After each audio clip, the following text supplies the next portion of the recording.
그러면 제가 시작하도록 하겠습니다. 오늘은 좋은 물을 선택하는 기준, 이 스프링 편에 대해서 말씀드리도록 하겠습니다.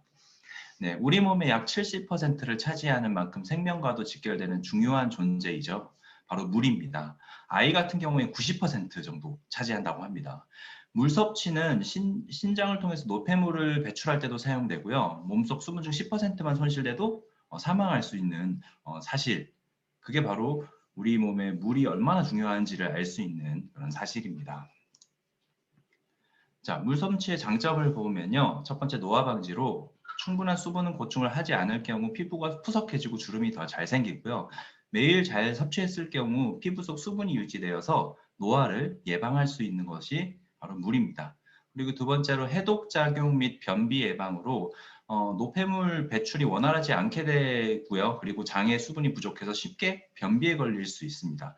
그래서 물을 많이 먹어줘야겠죠. 다른 것보다 오히려 그냥 물을 많이 먹는 게 제일 좋은 것 같습니다. 혈관 질환도 역시 물과 관련이 있고요. 많이 마셔주면요. 혈액순환이 원활해져서 혈관 질환에 걸릴 위험도가 낮아지고 또 혈액을 통해 에너지 및 영양소가 원활하게 공급될 수 있는 게 물입니다. 자, 그래서 물 단순히 마시는 것보다는 자신에게 맞는 섭취량을 지키는 것이 굉장히 중요한데요. WHO에서는 이제 성인기 중 하루 물 권장량이 10.5에서 2리터로 보고 있습니다. 하지만 체중에 따라서 하루 물 권장량도 달라진다라는 사실 알고 계셨나요? 본인 체중 곱하기 0.03을 하시면 되는데요. 체중 50kg인 사람인 경우 하루 물 권장량이 50 곱하기 0.03 하니까 1.5리터가 나오네요. 그래서 그렇게 본인이 좀 무게가 나간다? 좀 더 많이 드셔야 되는 그런 몸이라는 것 아시고 가시면 좋을 것 같습니다. 그리고 똑똑하게 물 섭취하는 법. 첫 번째, 기상 후 마시는 겁니다. 공복에 마시는 물은 인체 내부 기관을 활성화시키고요. 이완작용 통해서 미지근한 물을 좀 섭취를 하는 걸 권장드립니다. 그리고 두 번째는 식사 30분 전에 한 잔 마시는 겁니다. 장기 활성화를 위해서 먼저 물 섭취 후에 장에 부담을 주지 않게 이제 미지근한 물로 시작하시면은 뭐 다이어트 효과도 있고요. 여러 가지 좋습니다. 그리고 세 번째는 잠들기 전 마시는 겁니다. 밤에 자기 전에 마시는 물은 혈액 농도가 올라가지 않도록 해주는 역할을 하고요. 일단 너무 많이 마시면은 이뇨작용 때문에 오히려 좀 안 좋을 수도 있긴 한데 적당량 마셔주는 게 어떻게 보면 더 좋은 수면을 유지할 수 있다라는 연구 결과도 있습니다. 자, 그래서 똑똑한 물 섭취로 우리 모두 건강을 챙기셨으면 좋겠습니다. 물이 체내에서 하는 역할을 전체적으로 이렇게 나열한 거고요. 여러분들이 이렇게 전체적으로 우리 몸을 다 관장한다라고 보시면 될 것 같습니다. 그래서 우리가 특히 뭐 미네랄 뭐 이런 것들 많이 먹고 이런 것도 좋고 비타민 많이 먹는 것도 중요하지만 물을 많이 먹어주는 게 어쩌면 그게 더 효과적인 방법일 수도 있습니다. 좋은 물의 조건이 있겠죠. 물이라고 무조건 좋은 건 아닙니다. 그래서 좋은 물의 조건 크게 세 가지를 보면요. 용존 산소가 풍부하게 함유된 물에 산소가 많아야 된다라는 말입니다. 그리고 칼슘과 마그네슘 등 인체에 유익한 미네랄이 많이 함유된 그런 물입니다. 그리고 세 번째로는 물의 산도가 pH 7.4에서 8 정도의 약 알칼리 수의 물이면은 가장 좋겠다. 자, 그래서 식수 음용 방법을 보면요. 첫 번째, 수돗물을 드시는 분도 있고요. 그리고 끓인 물을 드시는 분, 그리고 생수를 드시는 분, 그리고 정수기를 드시는 분, 이렇게 크게 네 가지로 좀 나눌 수 있겠는데요. 뭐 예전 같은 경우에 약수를 떠서 드시는 분도 계셨지만 요즘은 잘 없으시죠. 그 약수에 대장균이 얼마나 많은지 알고 계시는 분들이 많아지면서 정말 요즘은 그런 분들이 많이 없어졌습니다. 자, 수돗물은 또 보면요. 우리가 이 사진을 보면은 알 수 있듯이 실제로 우리가 집에서 딱 뜨는 그 수돗물의 그 맑고 깨끗한 그런 이미지는 좀 볼 수 없습니다. 실제로 원수가 우리가 정말 위험한 원수들이 많고요. 실제로 그 원수에서 정수장을 거친다고 해도 없어지지 않는 그런 물질들이 있습니다. 특히 그 녹조로 굉장히 심각한 이 녹조 같은 경우에 녹조 라떼라고 불리죠. 여기서는 이제 그 마이크로시스틴이라는 발암 물질이 또 나오는데 거기 정수장에서 걸러지지 않고 집까지 오거든요. 그런 부분들을 우리가 어떻게 보면 좀 없앨 수 있는 방법을 찾아야겠죠. 그리고 아무리 정수장에서 깨끗이 걸러졌다고 해도 집까지 오는 그 배관이 더럽다면 어떻게 보면 그 배관 안에서 어떤 일이 일어날지 모르죠. 실제로 그 배관 안에 있는 끼어 있는 유기 화합물과 이 염소라는 그게 있습니다. 수돗물 같은 경우에는 집까지 안전하게 올 수 있도록 염소를 투하하는데 그 염소와 유기 화합물과 만나서 트리할로메탄이라는 그런 발암 물질도 만들어집니다. 그래서 우리가 실제로 깨끗한 물처럼 보이지만 어쩌면 그렇습니다. 흙탕물이 더 깨끗할지도 모른다라는 거죠. 그 안 보이는 것들이 정말 항상 위험합니다. 공기도 그렇고요, 음식도 그렇고요, 물도 그렇습니다. 우리가 보이는 것에 너무 집중을 하다 보니까 깨끗하네라고 착각을 하는데 대부분 그 물 안에 안 보이는 그 미세 플라스틱 같은 것도 있죠. 그런 것들도 눈에 보이지 않는 것들이 굉장히 많다라는 걸 알아두셨으면 좋겠습니다. 자, 두 번째는 끓인 물입니다. 장점과 단점이 있는데 박테리아와 바이러스를 막을 수 있다라고 얘기를 합니다. 펄펄 끓는 상태에서 20분 이상을 끓였을 때 박테리아와 바이러스 날아가지만 여러분 끓인 물을 어떻게 먹죠? 식혀서 먹죠. 식혀서 먹으면서 공기 중에서 바이러스, 박테리아가 다시 들어갑니다. 결국은. 그래서 큰 장점이라고 볼 수 없는 부분인 것 같고요. 단점 같은 경우에 굉장히 많습니다. 불편하고요. 일단 여름철에 그 난방비도 굉장히 많이 나오게 됩니다. 냉방비. 그리고 유무기 화합물 등에서 그 녹이나 고형이나 그 중금속 같은 것들이 물 속에 다 있는데 그런 부분들은 효과적이지 못하다고 합니다. 끓여도 없어지지 않는다는 뜻이죠. 티백을 통해서 중금속 흡착을 기대할 수 있지만 효과는 실제로 좀 미비하다고 하고요. 미립자를 제거하지 못합니다. 특히 미세 플라스틱 같은 거를 전혀 제거하지 못할 뿐더러 플라스틱이 끓여지면 어떻게 되죠? 굉장히 또 안 좋은 발암물질이 많이 나오죠. 그래서 그런 부분들도 우리가 무시할 수 없고요. 용존 산소량이 많이 떨어지게 됩니다. 끓이게 되면 산소가 밖으로 기화되면서 실제로 물 안에 이제 우리가 필요한 용존 산소량, 아까 그 물의 중요성에 대한 부분들을 언급드렸는데 좀 떨어진다라는 거죠. 그리고 물이 상상화된다. 그래서 끓인 물을 아직 드시는 분도 좀 계시긴 하더라고요. 제 주변에도. 근데 그런 부분들을 좀 얘기를 해주고 있는 실정입니다. 그렇지만은 너무 습관적으로 이렇게 해오시던 분들은 잘 고쳐지기 어렵더라고요. 생수입니다. 그 우리가 생수 같은 경우에 특히 또 냉장고에서 꺼내 먹고 또 편의점이나 이런 데 가서 사 먹을 때 굉장히 깨끗해 보이는 이미지 그리고 브랜딩 그리고 뭐 디자인 이런 것들을 보니까 생수가 굉장히 깨끗할 것이라는 생각을 가지고 먹지만 실제로는 생수가 얼마나 관리가 좀 미흡한지 그리고 좀 잘 안 되고 있는지에 대한 부분들을 좀 알고 계시면 생수도 잘 드시지 못할 수도 있습니다. 그래서 생수가 거의 대부분 많이 먹는 것 같아요. 요즘 보면 이제 그 생수를 1.5리터짜리 생수, 2리터짜리 생수를 6개씩 이렇게 해가지고 시켜 먹으시는 분들 굉장히 많잖아요. 근데 실제로 생수를 어떻게 관리하는지 한번 보면요. 그 JTBC가 5년간 생수업체 62곳의 전체 위반 내역을 한번 살펴봤는데 원수에서 세균의 기준치보다 24배 나온 곳은 경고 조치만 받았다고 합니다. 기준치보다 24배 정도 우리가 어떻게 보면 기업들이 실태나 이런 것들을 보면은 어떻게 얼마나 악덕 기업들이 많은지 모르겠습니다. 그래서 기업 기준으로부터 30배 이상 초과하고 대장균까지 나온 뒤에 보름간의 영업 정지 처분을 받았다라고 얘기하는데요. 생각해 보세요. 30배 이상 초과. 우리가 만약에 차를 타고 가다가 속도 위반에 30배 이상 초과를 해서 하면은 어마어마한 벌금을 받을 거예요. 근데 만약 24배만 받았다고 해서 그 경고 조치만 받고 끝날까요? 기업들은 이런 부분들이 경고 조치만 받고 끝나는 부분도 굉장히 많다라는 겁니다. 자, 이런 식으로 위생 기준을 위반한 업체가 전체의 80%에 달했다고 합니다. 어마어마하죠. 자, 이렇게 솜방망이 같은 처벌 탓에 같은 문제를 2번 이상 반복 적발된 업체도 25곳이나 됐다라는 거죠. 즉, 이 말은 처벌을 받아도 개의치 않는다는 뜻이죠. 왜냐하면 처벌을 받아서 그 벌금 내는 것보다 팔아서 취하는 그런 이득이 훨씬 더 높기 때문입니다.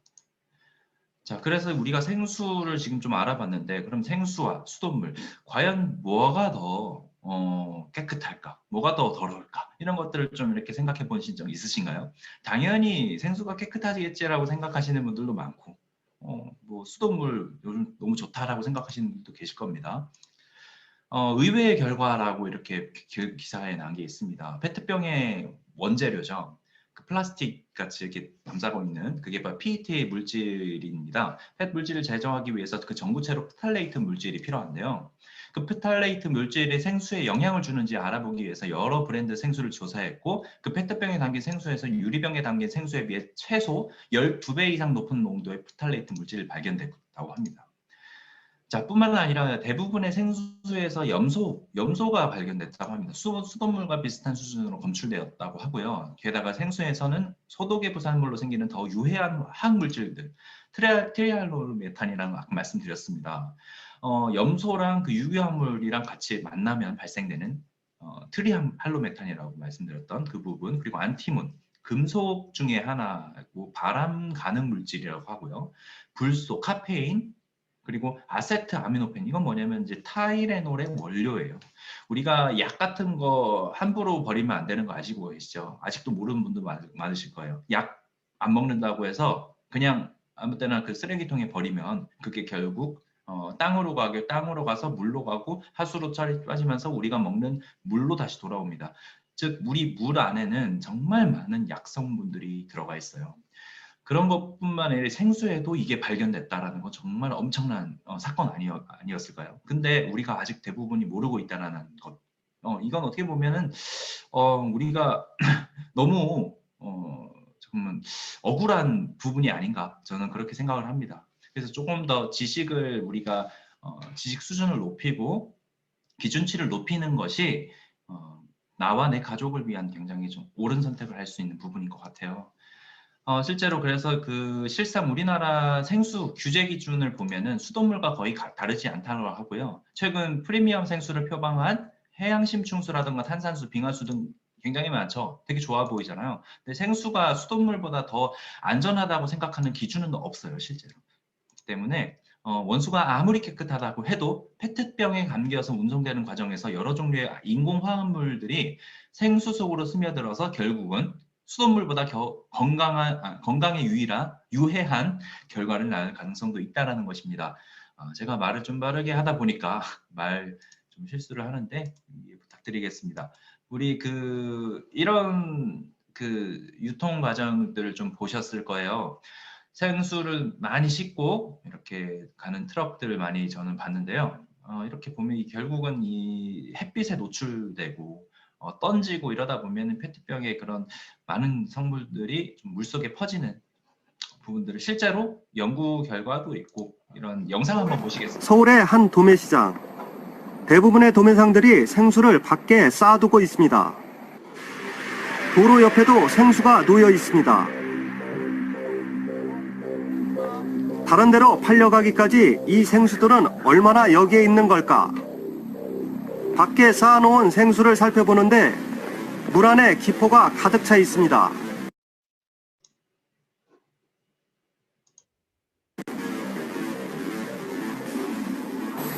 근데 이거 기포 생기고 이런 건 뭐예요? 아니 뭐가 생기니까 따뜻하게 열받은 열받아서. 진짜 딴짓하니까 못 쓰잖아요. 아니 근데 이거 햇빛 오래 받으면. 또 다른 도매시장. 이곳에서도 생수를 그냥 길가에 쌓아두고 있습니다. 역시 햇빛을 받아 기포가 생겼습니다. 맑은 날인데도 비를 맞았던 흔적까지 보입니다. 햇빛이 제일 안 되기로 돼 있어요 원래는. 근데 그렇게까지 상관은 없어요. 근데 원래 이게 햇빛에다가 두면 안 된다고 나와 있어요.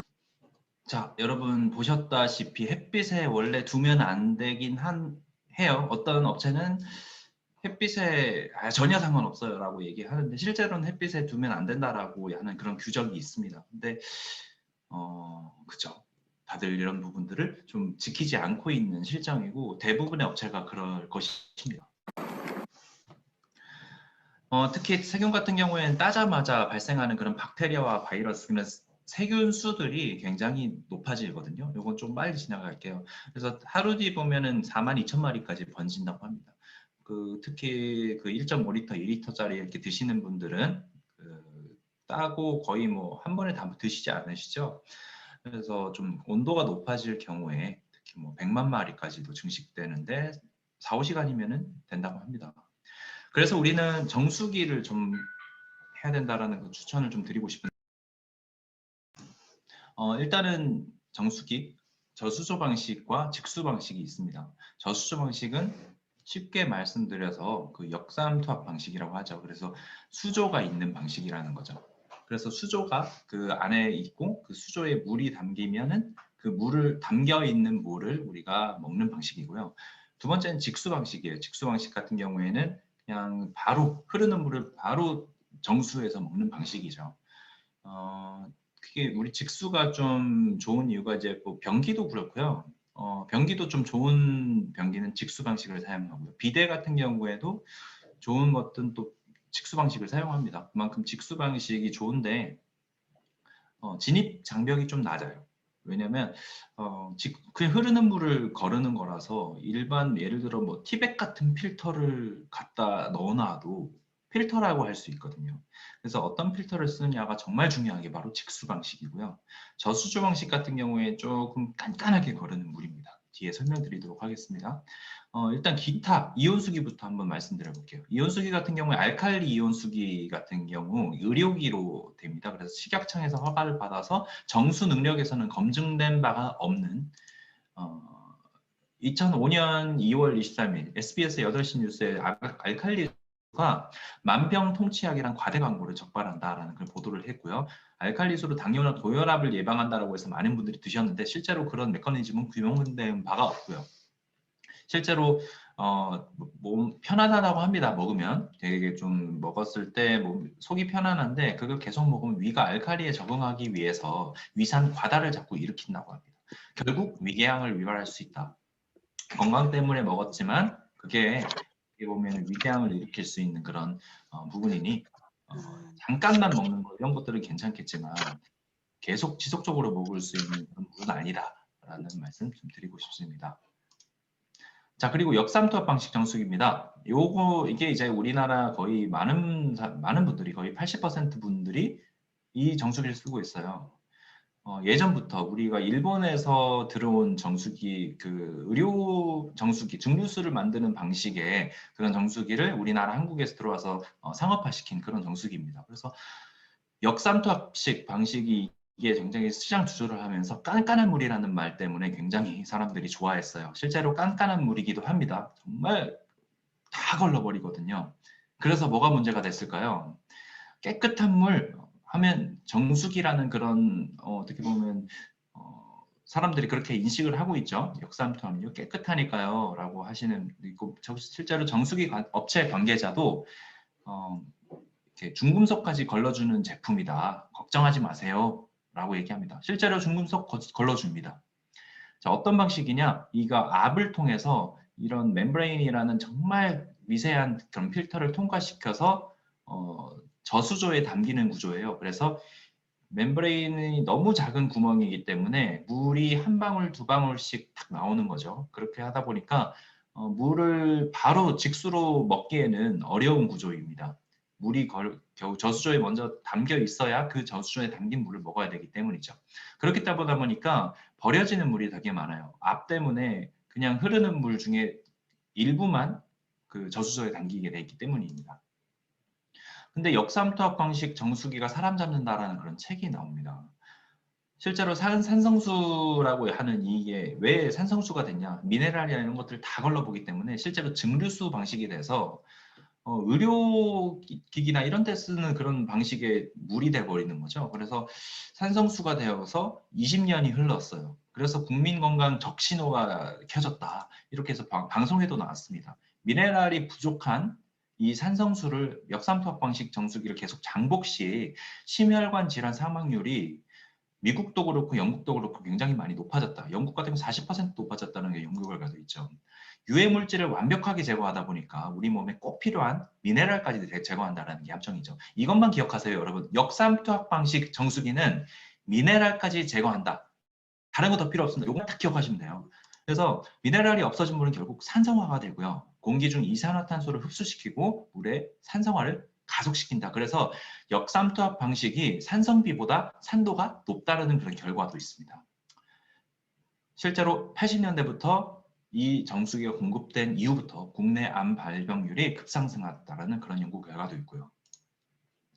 자, 그래서 울산 MBC에서 말하는 그 물 관련된 그런 프로그램에서 미네랄이 없이 pH가 낮은 물은 식수로 허용되지 않는다라는 그런 이 나라에서는 그렇게 얘기해요. 우리나라가 식수에 허용되지 않는 물을 우리가 먹고 있다라는 거죠.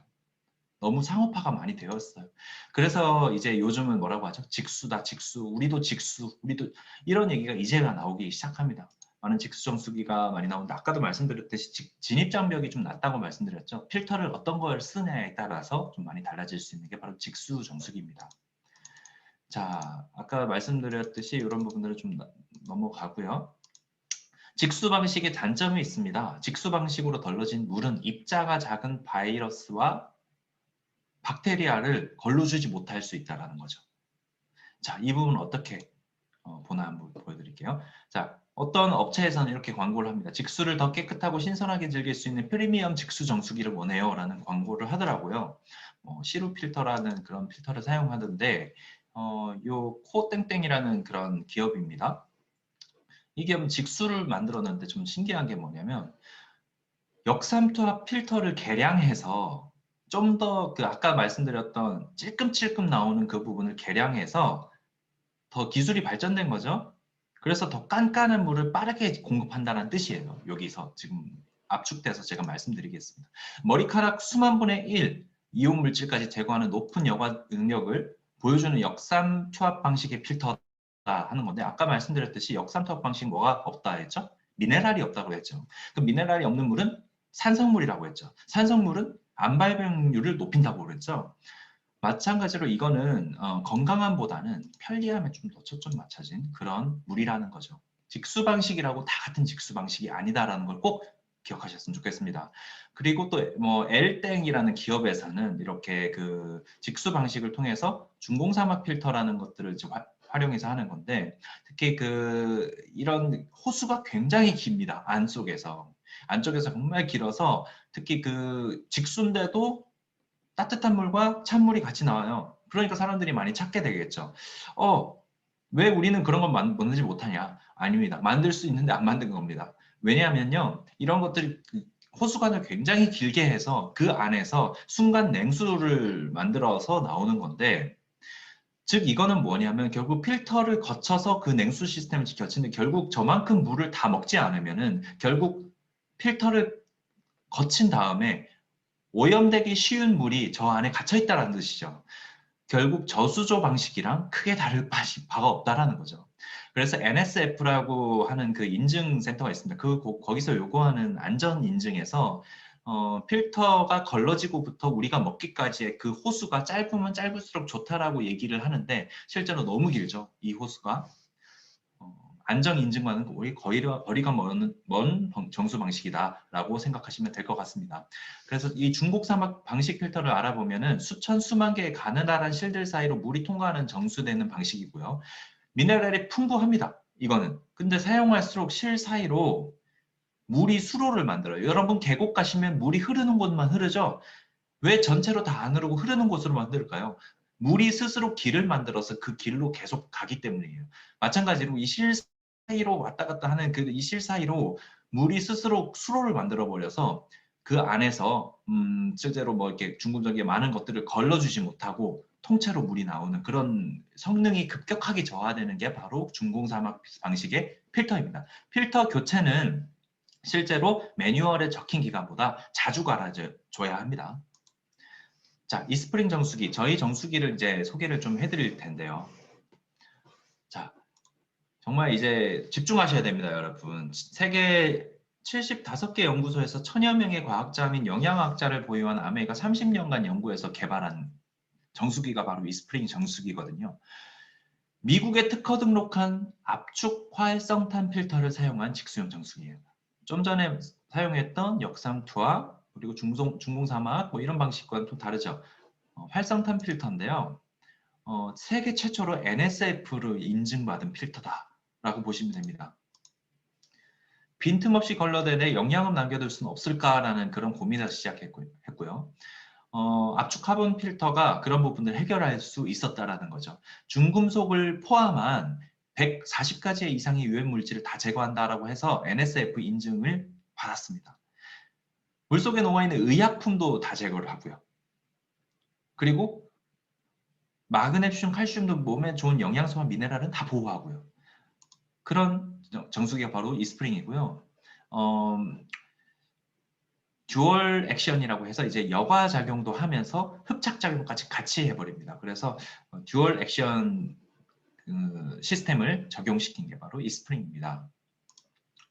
자, 이렇게 숱이 이렇게 확대를 해보면은 이런 방식으로 이렇게 숱에 흡착되어 있는 그런 물질들을 보실 수 있을 겁니다.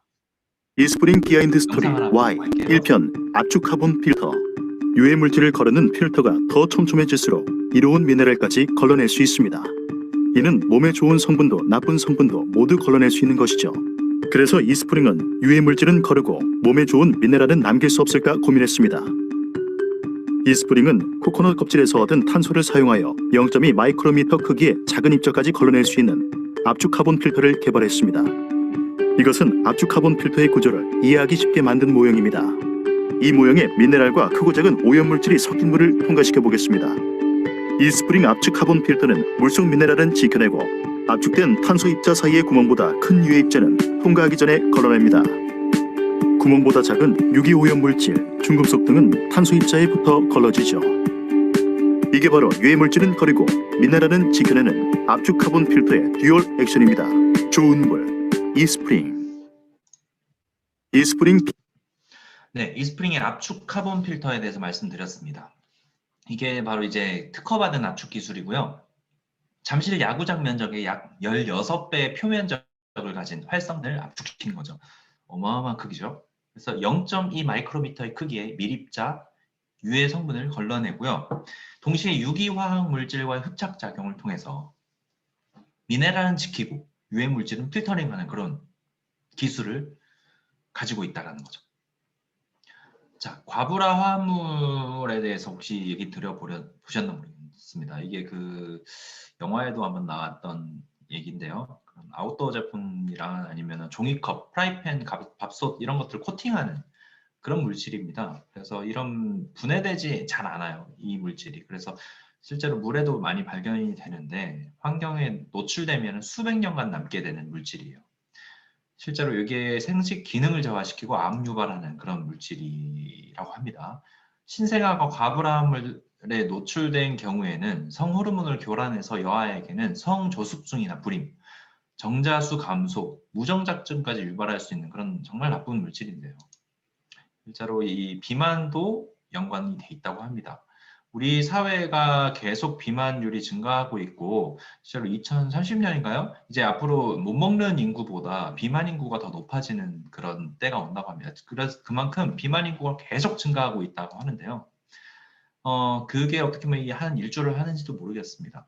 실제로 2005년, 2006년에 벌써 과부라 화합물에 대해 유해성에 대해서 보도를 한 적이 있고요. 수돗물에서도 이미 발견이 됐었죠. 대구 수돗물 비상 걸렸었던 그 사실. 여러분 다 기억하실 겁니다. 이스프링 비하인드 스토리 Y 2편 NSF 인증. 좋은 물을 위해 스스로 높은 기준을 만들어 온 이스프링. 좋은 물을 위한 원칙을 엄격하게 지켜나갈 순 없을까 고민했습니다. 그래서 이스프링의 좋은 물을 믿고 마실 수 있도록 물이 들어가는 순간부터 나오는 전 과정을 검증받습니다. NSF는 정수기 안전성 인증을 제공하는 세계적인 시험 기관입니다. 이스프링은 NSF로부터 물의 냄새와 맛은 물론 바이러스와 박테리아, 접착제의 성분 중 하나인 벤젠과 같은 각종 유기화합물, 종이컵과 프라이팬을 코팅하는 PFOA, PFOS, 남조류에서 배출되는 독소, 마이크로시스틴, 제초제, 살충제 등에 포함된 신종 오염물질 15종까지의 총 140가지 이상의 유해물질을 감소시킨다는 것을 검증받았습니다.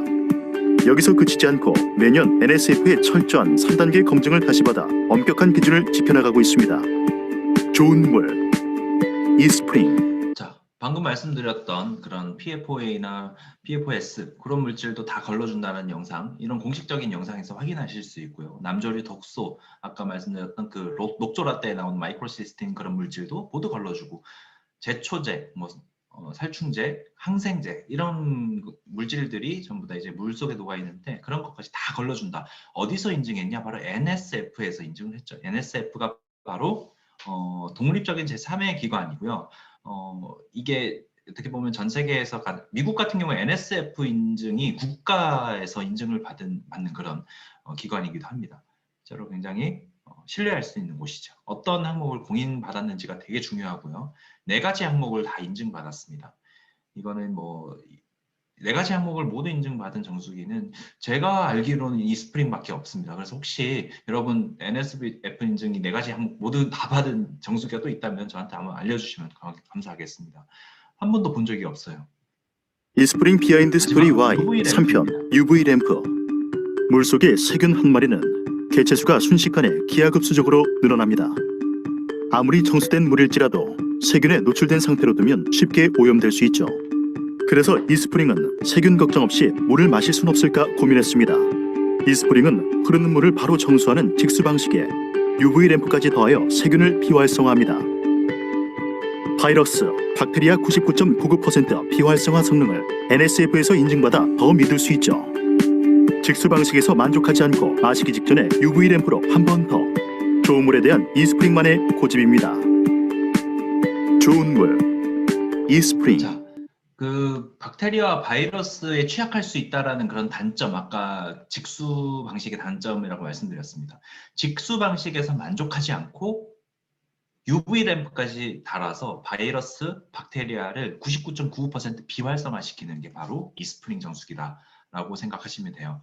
실제로 이 방식이 이 전기가 들어가야 되는 방식인데 이 방식을 테크놀로지가 이제 이 커플드 테크놀로지라는 그런 기술을 탑재하고 있어요. 그래서 정수기 내부에 전기선이 없어요.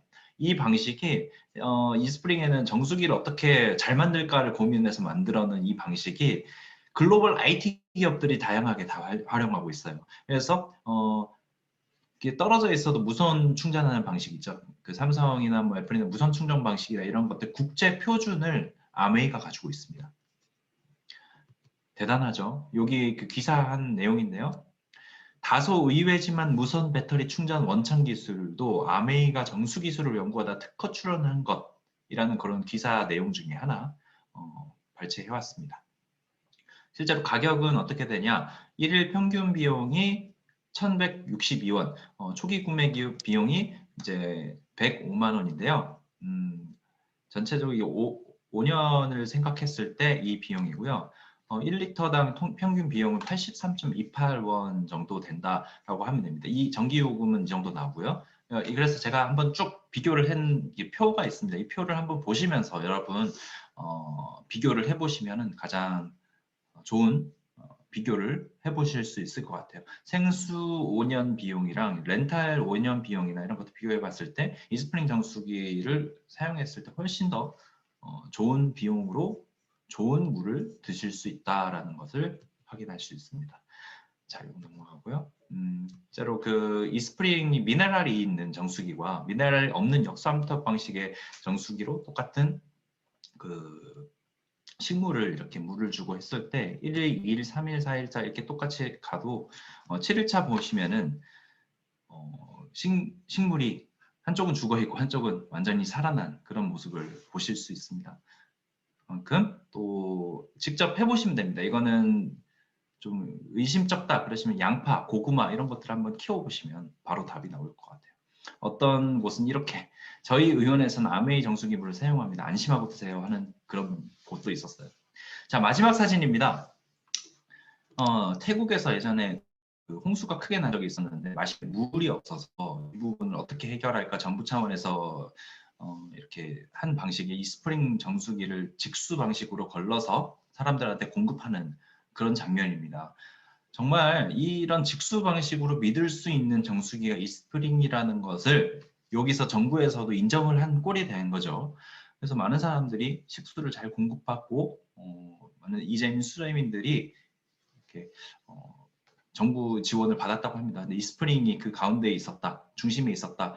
이 부분이 굉장히 저는 자랑스럽다고 생각을 해서 좀 가져왔고, 우리가 앞으로 그 많은 물이나 이런 드시는 분들을 이렇게 접하실 텐데, 우리 오늘 배웠던 내용들을 포인트만 잘 말씀드리면서 이스프링을 잘 전달하면서 내 주변 사람들이 모두 좋은 물 좀 마실 수 있고, 또 나와 내 가족들, 내 친척들까지만이라도 이스프링을 꼭 드셨으면 좋겠다라는 그런 바람을 좀 가지고 있습니다.